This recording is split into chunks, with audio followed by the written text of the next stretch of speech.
రేవంత్ రెడ్డి సత్యాన్ని ఒప్పేసుకున్నాడు.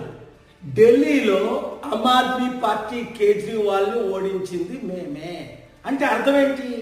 బీజేపీని గెలిపించింది మేమే అంటే అర్థం ఏంటి?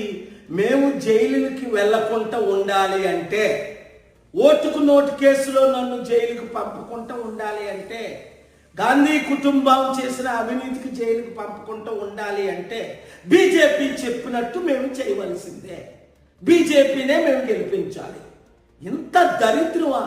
ఒక నేషనల్ పార్టీ అయి ఉండి 55 సంవత్సరాలు ఈ దేశాన్ని ఏరి మోదీకి, ఆర్ఎస్ఎస్కి, బీజేపీ తొత్తులైన ఈ కాంగ్రెస్ పార్టీని తెలంగాణ రాబోయే సర్పంచుల ఎలక్షన్లో, దేశంలో ఉన్న ప్రతి ఎలక్షన్లో చిత్తుగా ఓడించి మన ప్రజాశాంతి పార్టీ మోదీని